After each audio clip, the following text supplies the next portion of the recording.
Hi everyone, welcome to miss Mansi YouTube channel.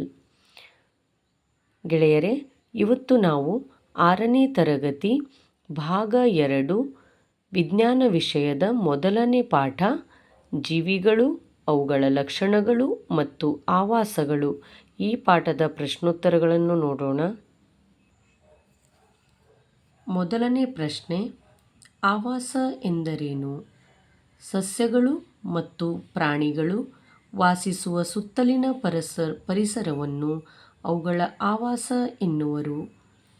ಎರಡನೇ ಪ್ರಶ್ನೆ, ಮರುಭೂಮಿಯಲ್ಲಿ ಬದುಕಲು ಪಾಪಸ್ಕಳ್ಳಿ ಹೇಗೆ ಹೊಂದಿಕೊಂಡಿದೆ?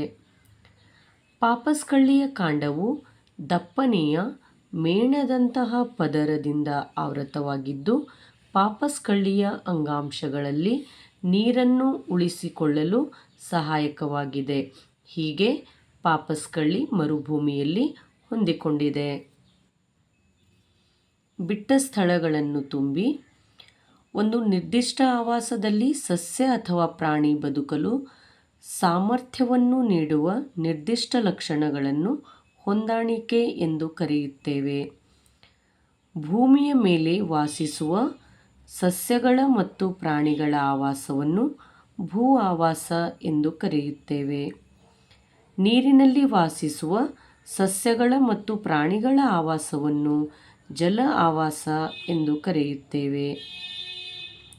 ಮಣ್ಣು, ನೀರು, ಗಾಳಿ ಆವಾಸದ ಅಜೈವಿಕ ಅಂಶಗಳು. ನಾವು ಪ್ರತಿಕ್ರಿಯಿಸುವಂತೆ ಮಾಡುವ ನಮ್ಮ ಸುತ್ತಲಿನ ಪರಿಸರದಲ್ಲಿರುವ ಬದಲಾವಣೆಗಳಿಗೆ ಪ್ರಚೋದನೆಗಳು ಎಂದು ಕರೆಯುತ್ತೇವೆ.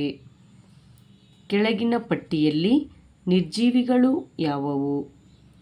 ನೇಗಿಲು, ಹೊಲಿಗೆ ಯಂತ್ರ, ರೇಡಿಯೋ, ದೋಣಿ, ನೀರಿನ ಹಯಸಿಂತ್.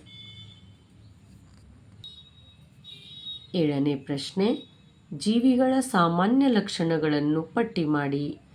ಜೀವಿಗಳು ಉಸಿರಾಡುತ್ತವೆ. ಜೀವಿಗಳು ಆಹಾರ ಸೇವಿಸುತ್ತವೆ.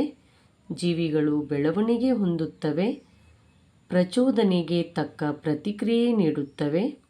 ಜೀವಿಗಳು ವಿಸರ್ಜಿಸುತ್ತವೆ. ಜೀವಿಗಳು ಸಂತಾನೋತ್ಪತ್ತಿ ಮಾಡುತ್ತವೆ.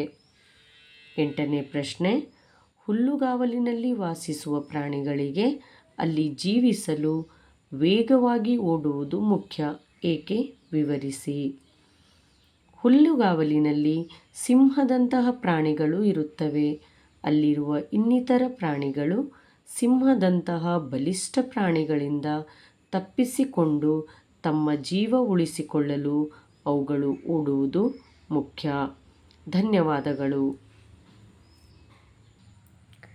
ಈ ರೀತಿ 6 ಮತ್ತು 7ನೇ ತರಗತಿಯ ಎಲ್ಲ ವಿಜ್ಞಾನ ಮತ್ತು ಗಣಿತದ ಅಭ್ಯಾಸಗಳನ್ನು ಬಿಡಿಸಲು ನಮ್ಮ ಚಾನಲನ್ನು ಸಬ್ಸ್ಕ್ರೈಬ್ ಮಾಡಿ ಹಾಗೂ ನಿಮ್ಮ ಫ್ರೆಂಡ್ಸ್ ಹಾಗೂ ಅವಶ್ಯಕತೆ ಇರುವವರಿಗೂ ದಯವಿಟ್ಟು ಶೇರ್ ಮಾಡಿ. ನಮ್ಮ ಚಾನಲನ್ನು ಸಬ್ಸ್ಕ್ರೈಬ್ ಮಾಡಿ.